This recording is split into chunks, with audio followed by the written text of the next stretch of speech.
Good morning, doctor. Good morning, doctor.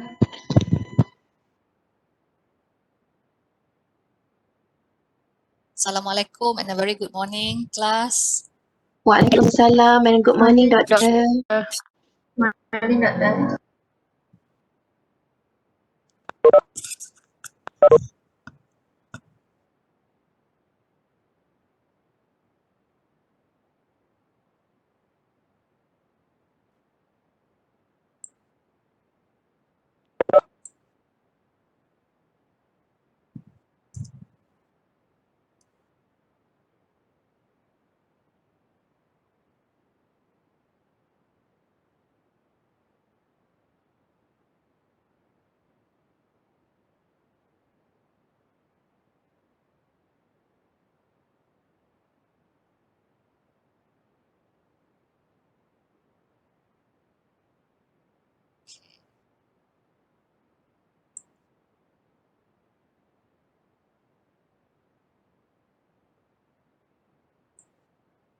Okay, good morning, class.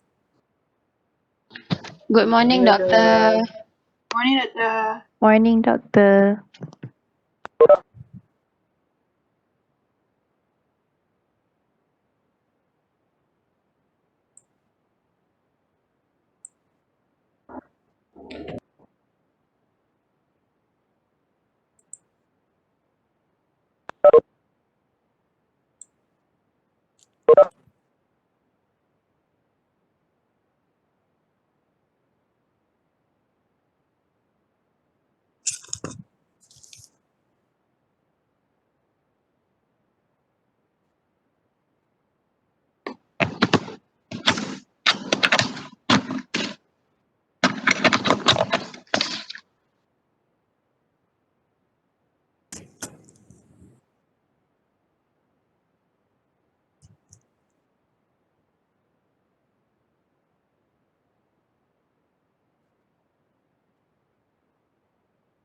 Good morning.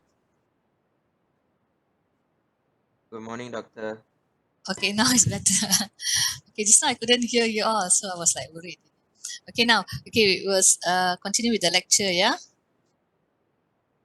Is my voice clear? Yes, doctor. Yes, doctor. Okay, good. Baru boleh dengar. Tadi tak boleh dengar, bagi salam banyak kali. Kenapa tak ada jawab ni? So I just thought, the connection problem. Okay, right. We'll look at drug elimination. Okay, here I'm going to discuss two major routes of drug elimination.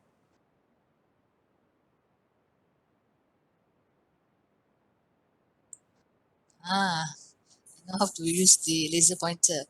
So today, we will discuss about the liver, elimination through the liver and the kidney. Okay, so here, the liver from the vascular compartment. So ND stands for non-polar drug. Okay, that means it's not water soluble. Okay, so these drugs will enter the liver. Okay, so here there are metabolizing enzymes. There are many. Okay, many. Even under the cytochrome P450. This is a family, a family of enzymes, But under this enzyme, there are many subtypes. Okay, so this group of enzyme are involved in the biotransformation of drugs.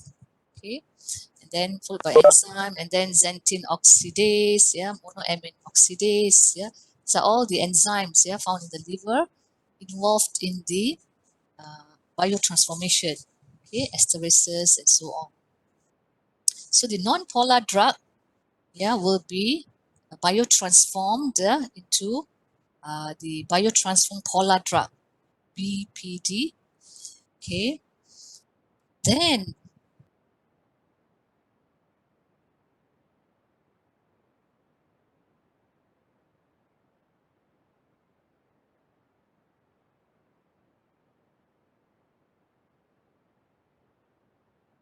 Amira, there's an annotation request. Yeah, so during annotation, you cannot. She's requesting to annotate the shared content. What does that mean? Amira, can you hear me? Amira, there's a request.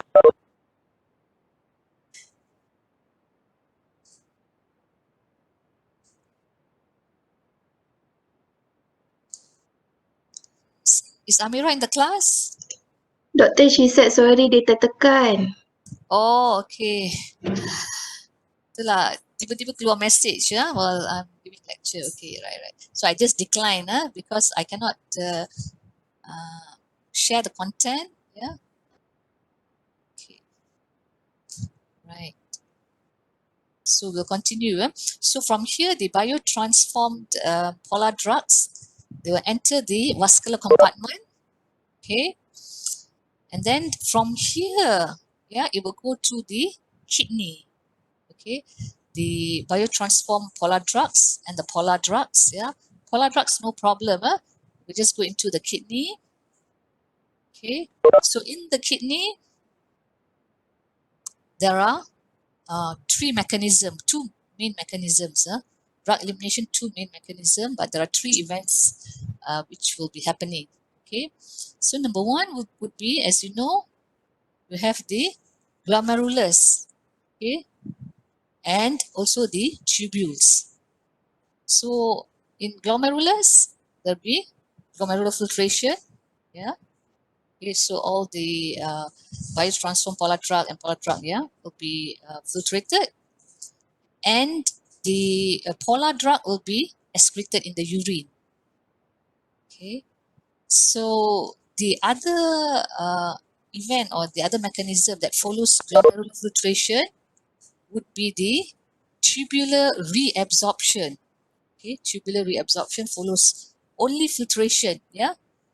So whereby the transformed polar drug, yeah, may diffuse into the vascular compartment. Okay, so only the biotransformed polar drug may diffuse into the vascular compartment, whereas the polar drug will be excreted in the urine. Okay, so that's glomerular filtration. The second mechanism, yeah, that happens in the kidney will be the tubular secretion. Okay, so this is active tubular secretion. Okay, so mainly happens in the proximal convoluted tubule. Okay, drugs, yeah, many drugs like organic acid, yeah, or bases, yeah, then the conjugated drugs, yeah, they will be eliminated, yeah, uh, uh, into the, they'll be excreted, yeah, via the urine by tubular excretion.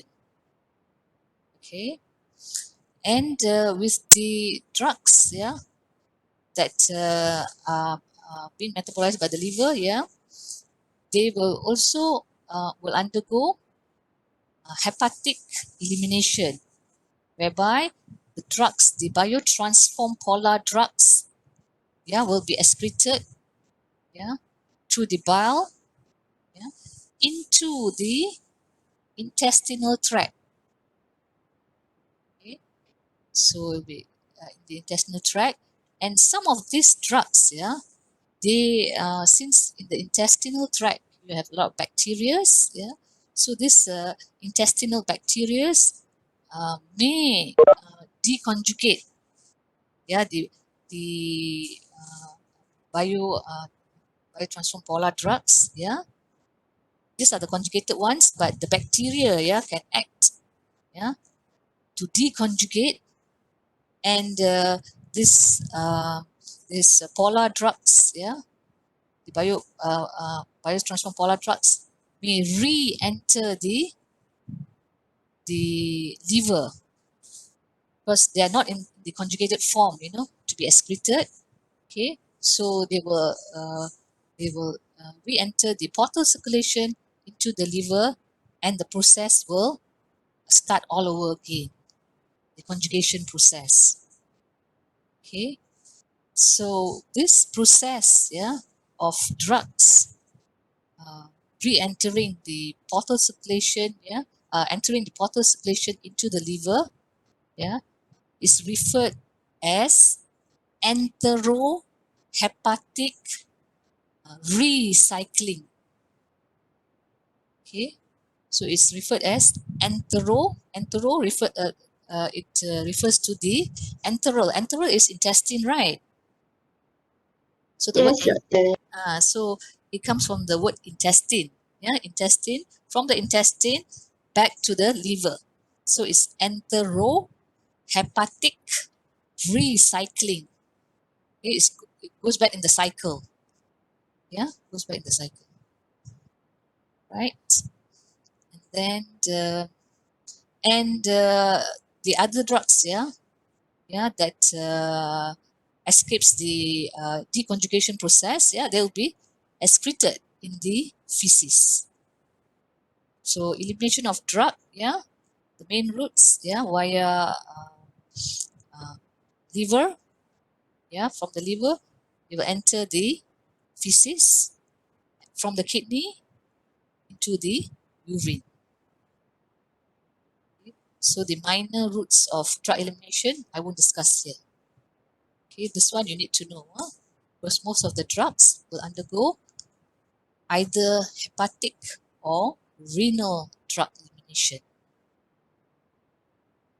Okay. So far, okay? Okay, doctor. Okay, yeah.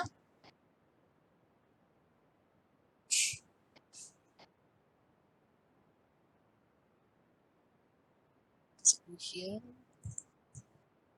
Center. Center. Zoom move to the next screen.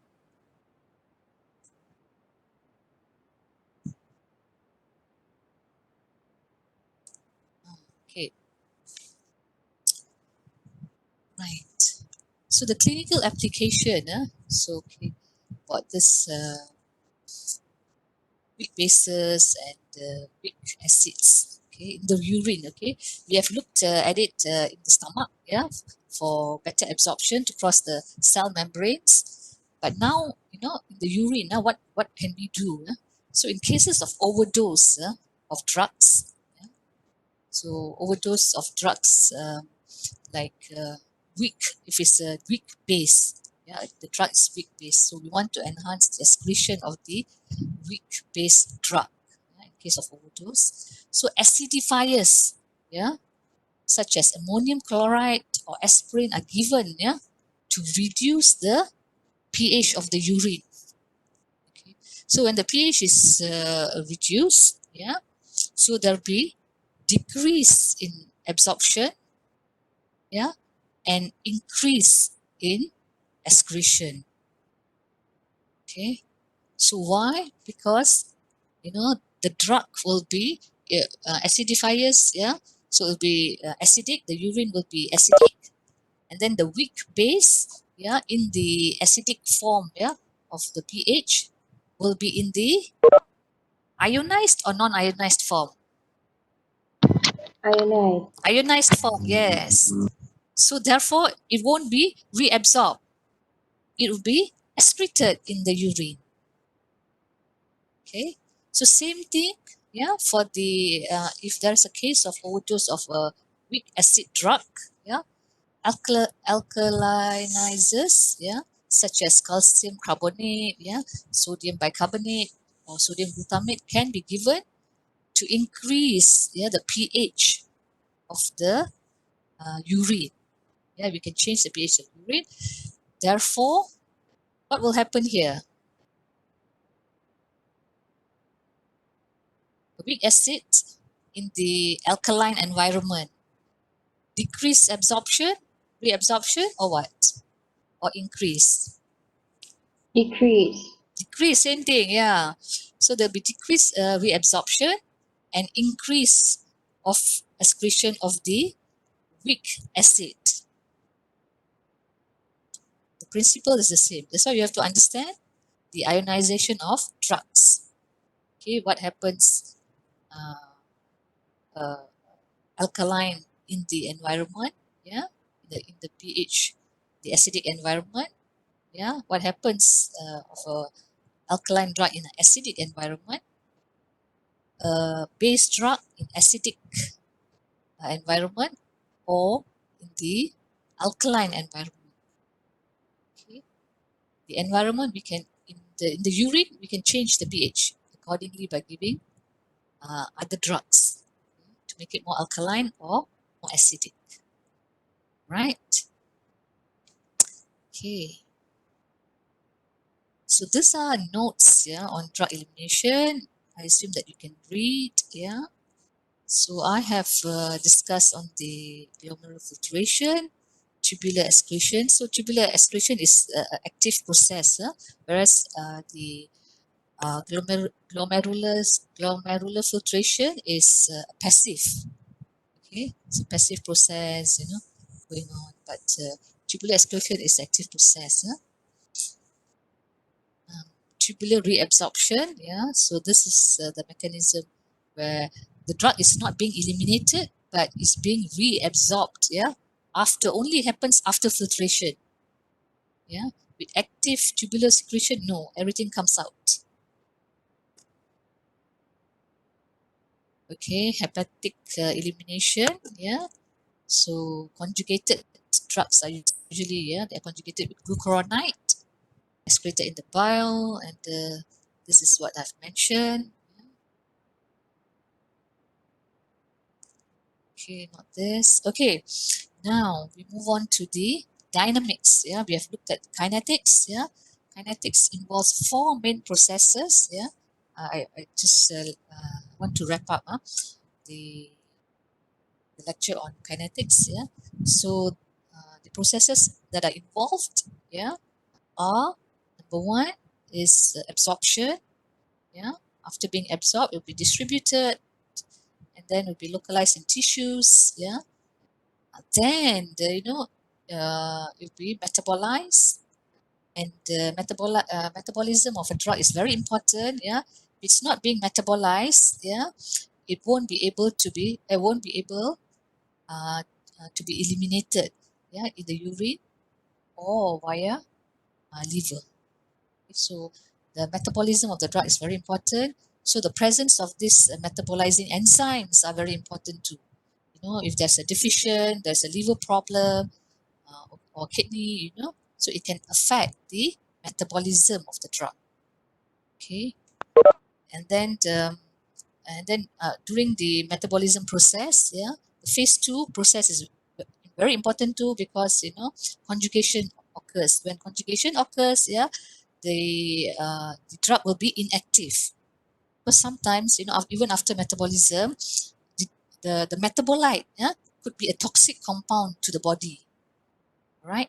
So if it doesn't go the conjugation process, conjugation process will cause the drug to be inactive. It's no longer harmful to the body.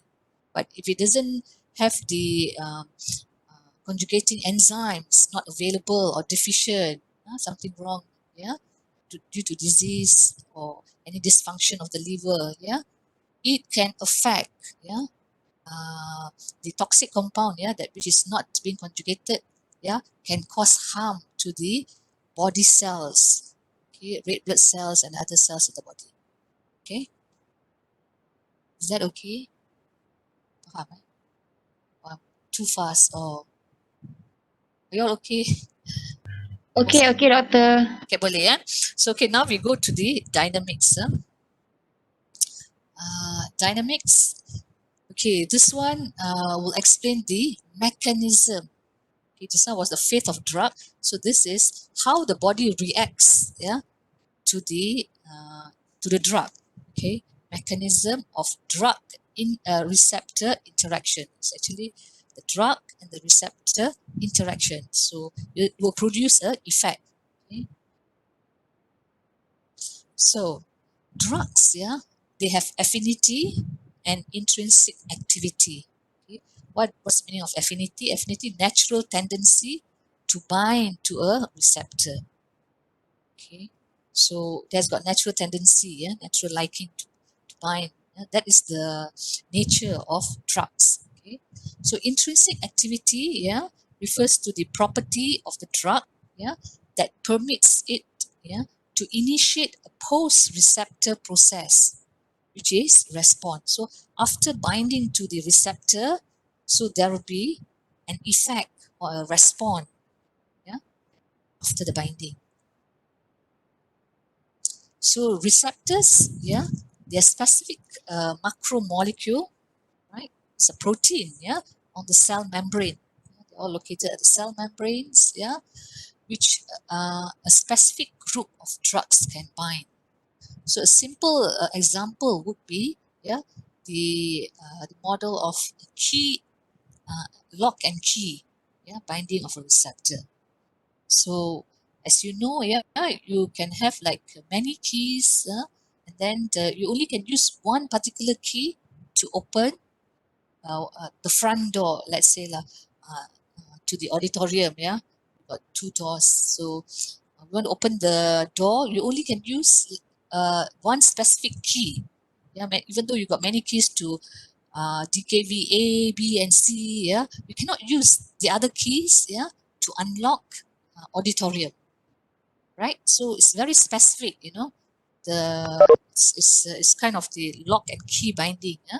So drugs act in that manner. So stimulation of drug, yeah, a stimulation of receptor, yeah, after binding to the drug, yeah, it will produce effect, yeah, biochemical effects within the cell, either cell contraction, spasm, or whatever.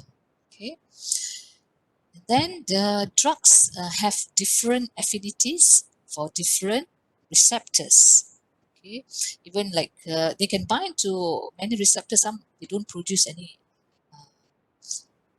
no effect. Okay, so the one that really that will produce effect very specific, it will bind and produce effect.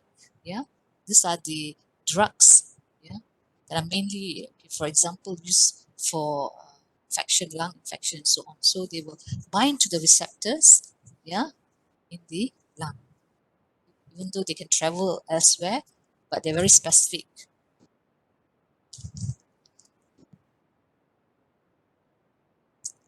So,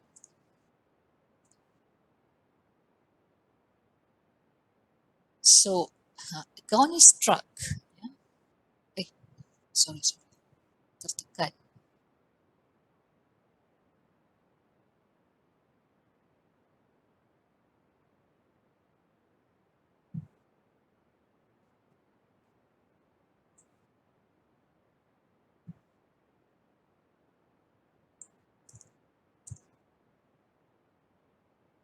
Animation.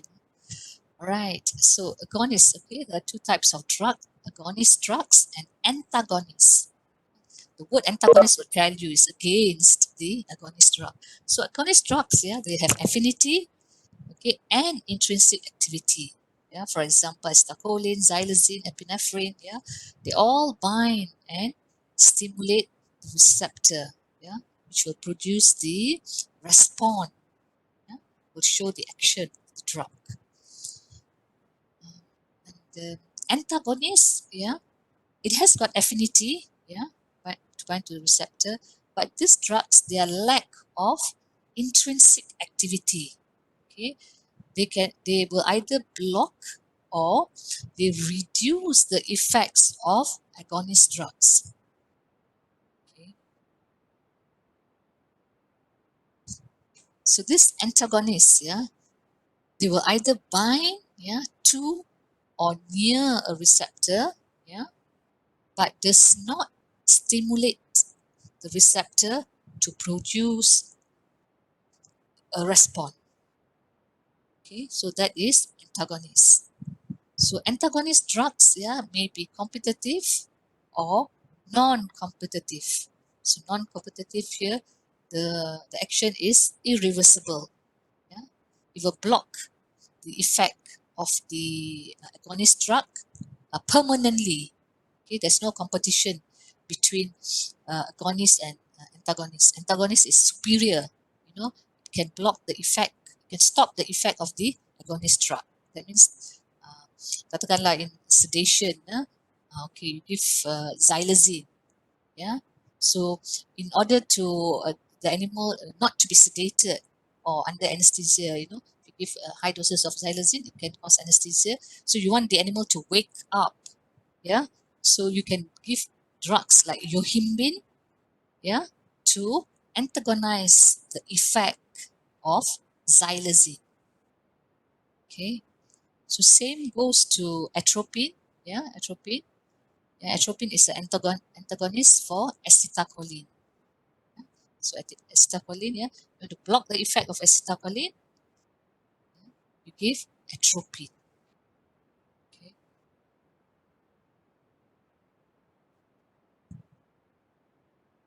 Okay. This one actually it refers to the graph. I'll show you the graph, the, the next slide. So all these notes is actually referring to the graph. Okay. So I think I'll show you the graph. Yeah. So we'll just go through. Okay, what is a competitive antagonism? Yeah, competitive is a competition, yeah, between two drugs, yeah, for the same receptor. Okay, there's a competition, yeah. So this one, yeah, competitive antagonist, yeah, will make the agonist drug, yeah, less potent by shifting the dose response curve to the right. Okay, this one I've shown you the graph. Okay, so here show with the laser pointer. Right. So this graph, yeah, please bear in mind, yeah, the response, yeah, is in percentage. Yeah. This is the dose response curve. Okay. Bear in mind dose response curve, the response is in percentage, yeah, or the effect, percentage. And here is the drug concentration, okay, in log scale. Must be in log scale in order to get a nice curve. Okay, if you put in the normal scale, yeah, you cannot compare the potency of the drug. So the concentration, yeah, of the drug, the agonist drug, yeah, the unit here is molar. Okay, it can be in molar, microgram per ml, and so on, no problem. But must be in log scale. So this is the x-axis. So let's just focus on the A, B, and D. So this is like extra notes lah. Okay. It's nice to know. If you don't know, it's okay, no problem. It's kind of a repeating, you know. It's a similar concept with A and B. Yeah. So we are comparing A against B and D. Okay, this is important. So the first graph, the dose response curve. This is a dose response curve. Yeah. On the logarithmic scale. So A, yeah, look at the A. Okay, so this is the normal dose response curve. Okay, here I'm referring to acetylcholine. So acetylcholine is the agonist drug. Yeah, it will bind and produce the effect.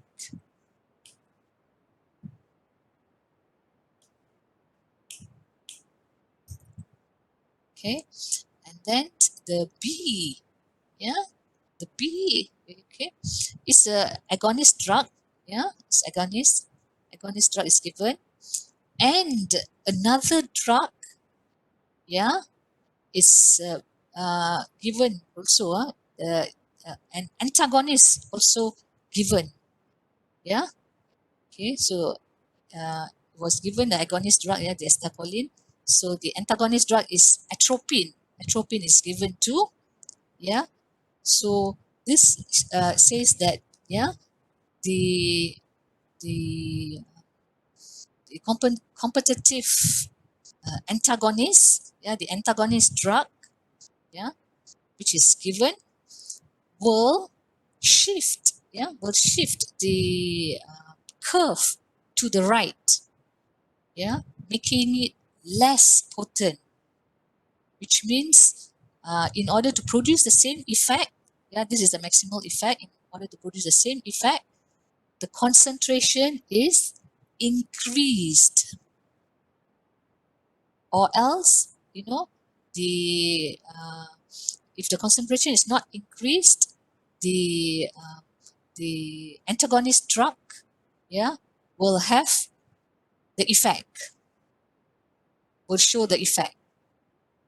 Okay, so that is competitive antagonism, where two drugs, the agonist, and the antagonist drug, which is the acetylcholine and atropine, will compete for the same receptors. Okay, so in order to maintain the effect, of acetylcholine, the agonist drug, high doses is required. So it is being the graph moves to the right, so the dose need to be increased.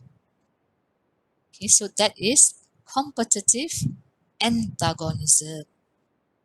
Okay, the second one, the non-competitive antagonism is graph A and D. So A and B is competitive antagonism. Non-competitive antagonism is between, you have to look at graph A and D. Again, A, is just the antagonist alone. Okay, and if you look at graph D, you can see, what can you observe here? The main thing is the maximal effect, the effect or the response has been reduced. Okay, so here in non-competitive antagonism, one drug, so the antagonist drug, it has advantage, or being able to bind to the receptors more than the agonist drug. Okay, so this antagonist will bind tightly to the receptor side, not allowing the agonist drug to bind, or the antagonist, it can alter the receptor site so that the agonist drug cannot bind, to the receptors. So that means the antagonist drug will block the effect of the agonist drug. Okay, so is that clear? So Yes. okay, clear. So there are two types: competitive, when I ask you to draw, a competitive antagonism, I only need these two graphs with explanation. You don't have to bother about the C. And then when I ask a question on non-competitive antagonism, so the graph that you need to explain, or the curve that you need to explain to me, is the curve, the agonist alone and the non-competitive antagonism. What happens, after giving the antagonist, the non-competitive antagonist drug? Okay, so these are the two things. Here it is blocked completely. The effect is reduced. For example, if it's an anesthetic drug, so you give a drug like yohimbine, to block the effect of agonist drug, so it will block the effect, and the effect is reduced, the animal will start to be awake. Okay, right. So the clinical application, okay. So these are some of the terms that's very important. Yeah, I talk about potency, yeah, potency and maximal effect. Okay. So I need to go to the previous. I can show to the next slide. So it's I can explain this. Don't worry. So potency. Yeah? So potency refers to the amount of drug needed to produce an effect. It is always refers to ED50.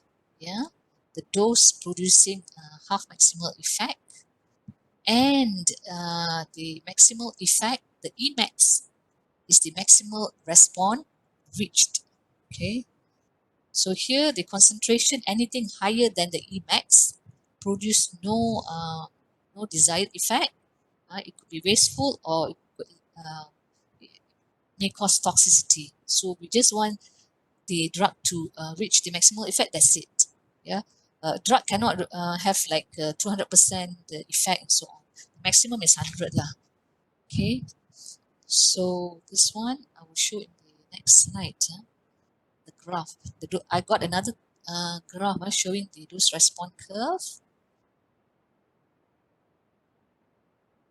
Okay.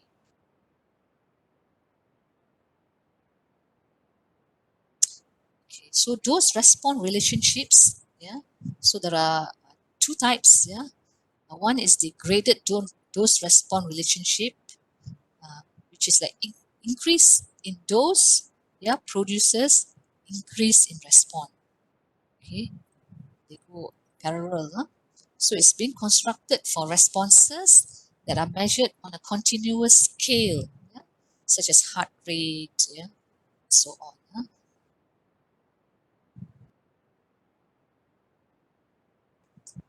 Have to remove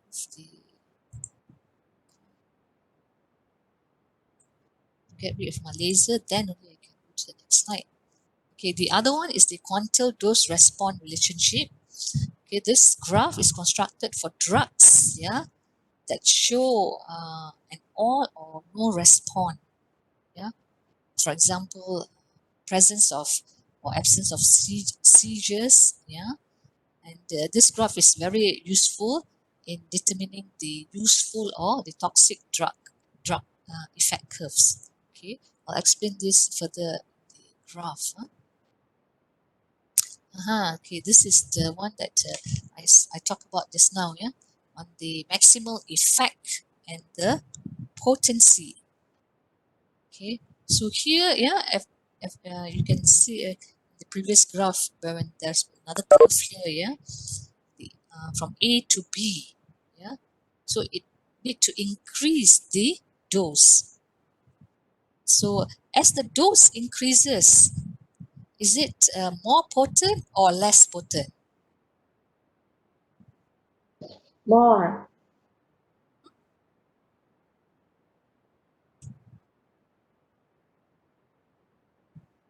It becomes less potent, right? Because just imagine, okay, here, let's say the ED50, yeah, if I take a 50% ED50 value, okay, from the graph, this is 100%, maximum 100%. So 50% is here, okay. So I draw a line here, yeah, and show the stable. So I draw a line here in the middle. So I measure, okay, what's the concentration?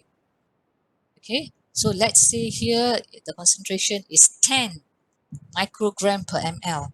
Okay, so I got another graph that is here. Okay, right? Uh, or shall I go back to the previous graph?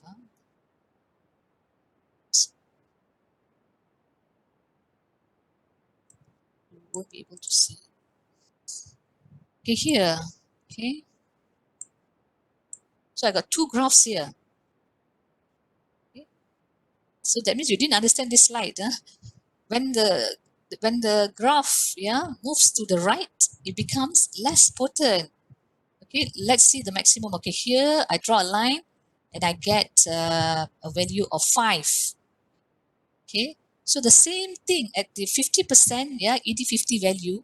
Okay, effective dose, yeah, this is the effective dose. at 50%.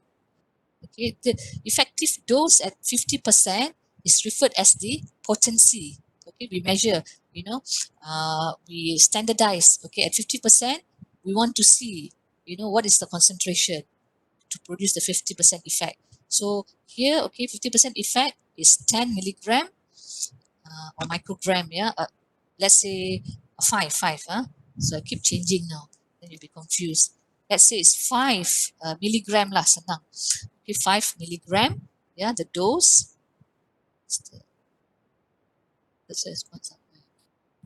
And then I pull the line, yeah, straight to graph B, and I draw a line. So the concentration is 10 milligram. Okay, so drug A, yeah, drug A and B, yeah. So drug A requires 5 milligram only to produce the 50% maximal effect, whereas drug B, it requires 10 milligram. So which is a more potent drug?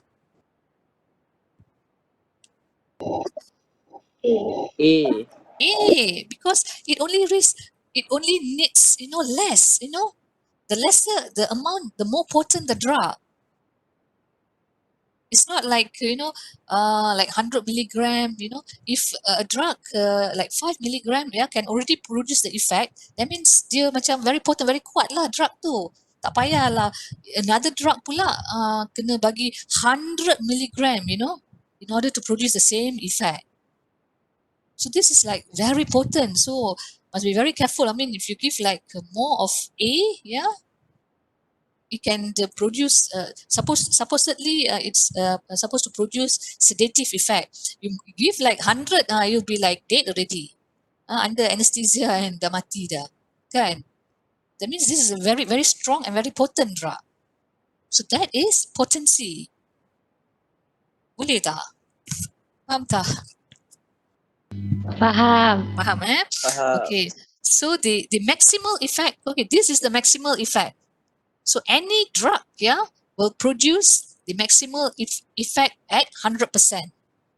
Anything above this 100% is nothing. It is meaningless, because a drug's efficacy, and this is always referred as the efficacy of the drug. If it can produce 100% effect, the drug is very efficacious. Okay, so this is the maximal effect. Emax, they call it Emax, yeah. And then this will show the efficacy. So if the graph is like lower, yeah, okay. So the agonist drug, yeah, if compare A and D, yeah, the agonist drug became less efficacious as compared to the agonist alone. This is agonist with the antagonist. So it has suppressed the agonist drug. Okay, so that this is the maximal effect it can produce. Ini already the effect dah kurang bila bagi antagonist. Okay, so here is the maximal effect, and from here to here is referred as the potency. Okay, and it's always being measured with ED50, effective dose at 50%.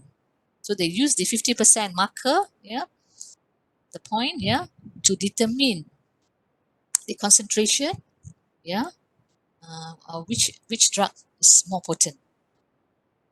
Okay, clear on the efficacy and potency. This is what potency, yeah. We talk about potency is referring to ED50, yeah. Emax is always referring to efficacy, EFFICACY. Okay, this one semua dah lepas until okay. So got 5 minutes. So I think ada kelas pukul 12. Hello? No, doctor. No. No. No. Okay. So give me like 5 minutes just to finish this slide lah. Okay, sure. Can. So I have like talk about the potency. So if the graph moves to the right, it becomes less potent because more concentration is required to produce the desired effect, right? And then maximal effect. Okay, this is the maximal effect. Yeah. So 100% is reach the maximal effect. So if the graph is like ke bawah macam ni tadi, it hasn't reached the maximal effect. Alright. So we go to the slope. So what does the slope means? So let's see the. I think it's in the next slide. So usually with slope, if the slope is very narrow, okay, if I've got a graph, okay, this is a very nice slope. Okay, so this is the slope. It's being calculated lah, with a mathematical calculation, yeah. Y equals to mx plus c, yeah. So here, if the slope, uh, this graph, yeah, is a very nice slope, yeah. But if I have a graph which is like very steep, you know, if I draw a same curve but a very steep, you know, like standing, you know, almost like standing, yeah. So if I compare the slope of this graph and this graph, so this the one with the very narrow slope will indicate that the drug has got a very narrow safety margin. Okay, steep, yeah, very steep slope will indicate that the drug is has got a very narrow safety margin, so need to be used with cautious. So the dose is very important. Yeah, just by like increasing like 1 milligram or 0.5 milligram can be detrimental. But if the slope is a nice slope like this, yeah, we are not going to do the calculation here, yeah, it's just explanation, yeah. If it's like more, what do you call this? It's more like macam not steep lah, huh? Not steep. So this kind of slope, yeah, will tell you that the drug has got, yeah, a broad safety margin, yeah, which the dose, yeah, it has got a range. The dose can be given like 5 to 8 milligram, 5 to 7 milligram. So within that range, it's safe. Okay, so that's about the slope. And then the variability. Okay, variability, there are two types here. Yeah, this is depending on the individual, yeah, variability. So here, okay, here, let me tell you about this first, the horizontal line. So here, if I draw a line here, so the effect would be like 70%, let's say 70% effect here. And this one, yeah, the bottom line is 50% effect, yeah.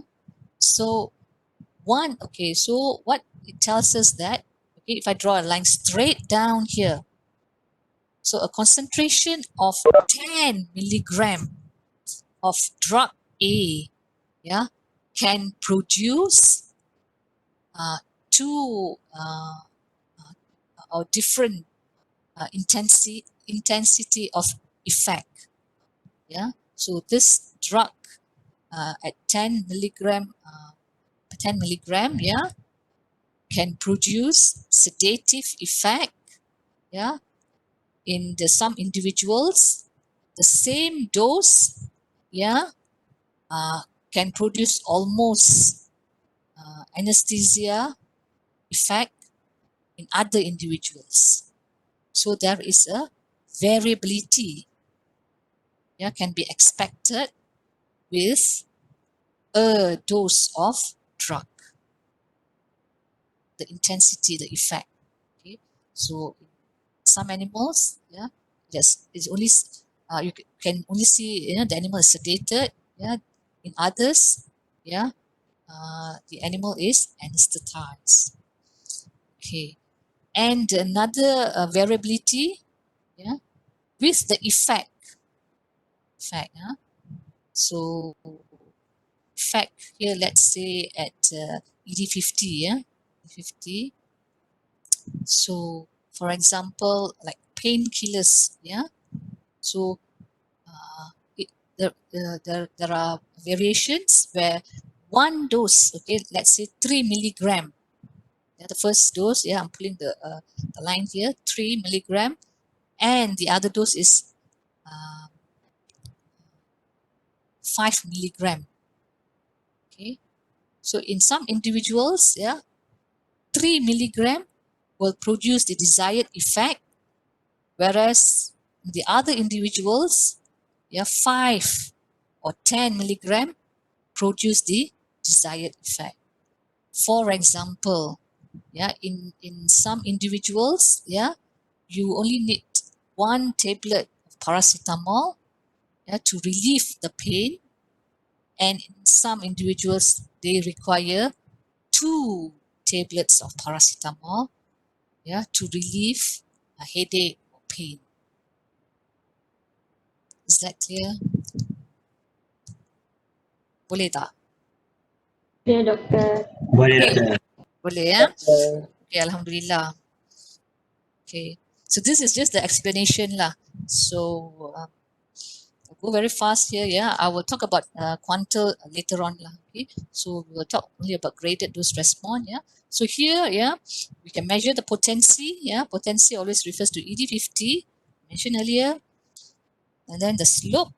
Yeah, this one tak payahlah kita macam nak mengira kan. It's just like uh, it's just a rule of thumb. So drugs with steep dose response curves are difficult to use because of the narrow safety margin. Yeah, slight increase or small increase in dose may cause toxicity. Okay, so provides information concerning dose range over which a drug shows its effect. Right? So this is a explanation aja. So the variability tadi saya dah cakap, ya. Variability in response satu, yeah, can be expected from one specific dose, and variation in dose may be required, yeah, to produce one given response. So I give example just now, in 2 different doses producing one effect, and one dose producing 2 different effects. The maximal Emax, yeah, maximal response, yeah. So this one I've mentioned also. Okay, so the therapeutic index. So the therapeutic index, yeah, is usually the ratio used to evaluate the safety of the drug. So the therapeutic index from 7 to 10 is considered safe. Yeah, so that means you can work within a range of drug. The dose range, yeah, it's big, so it doesn't matter. You can play around the dose. So LD50, yeah, it refers to little. Dah tahu tak little? THAL, little dose. Like apa ni cerita apa ni Little Weapon, Mel Gibson. Siapa ada tengok cerita ni? Dia tengok tak? Tahu? Do you know who's Mel Gibson? Yes. Pernah tengok cerita Little Weapon? No. Tak. No. No. Okay. So nanti balik ni tengok bukan tengok lah, just try to see whether is there a movie Little Weapon. So the spelling little is the same. Kalau you boleh ingat Little Weapon tu, you boleh tulis kat situ little dose. LD50 refers to little dose at 50. So this is a dose killing 50% of the population. Right? Okay, this one I'll stop here lah. Kasihan you all. Tidak banyak sangat dah hari ni. So this graph I will talk on this bila Friday. Friday. Oh, you want me to continue? You want me to stop or continue? Nak continue ke nak stop? Hello guys. Stop, doktor. Stop dah penat lah. Okay. Okay, tak apa. Okay, this one I give you time to go back and look back at the notes, digest, and then I will explain this on the quantile dose response curve on the Friday, Friday 9 o'clock. So Friday pukul 10 ada ni tak? Ada apa-apa tak? Because I want to bring the practical in the morning. Is it possible? Supposedly tak ada, doktor. Boleh je. Possible, Boleh. doctor. Possible, Because Friday Okay. is Pharmaco day. Yes. Yeah. Uh, The whole day, Pharmaco day. Yeah. So because usually my practicals are 2 hours, so I will bring it like 9 to 10 will be my lecture. Then 10 to 12 lah we have the practical. And practical minggu depan pun, minggu ni saya akan ajar sikit pasal calculation of drugs. And then I'll give you some homework to do. And then we will discuss the answers the next practical. Okay. Usually apa saya buat masa latihan amali, saya akan brief and then I will ask them to do in the class. Then after 1 hour, we'll discuss the answers. But since macam dah online ni, nak bagi you come back again like macam troublesome. So I will leave it to you.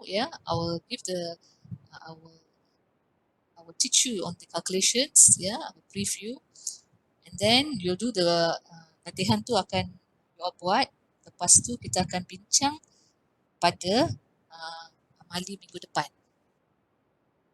Is that okay? Okay, Setuju? doktor. Okay, doctor. Okay, doctor. Okay. Doktor. Alright then. Any questions so far?